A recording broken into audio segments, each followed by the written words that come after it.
અવાજ આવતો નથી મારા બાપ બેન બધાને બેનની પાછળ એ ગુલાબી સેન્ટર બે હાથ ઊંચા કરો મારા બાપ આ ધાબા વાળા બહુ મારા છે તમારે આગળ બેહવા જેવું છે ભાઈ બોલો બધા મારા હમશો બધા બોલો મારી સાથે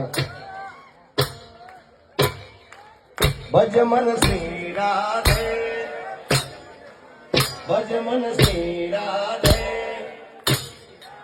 ભજ મન શ્રી રાધે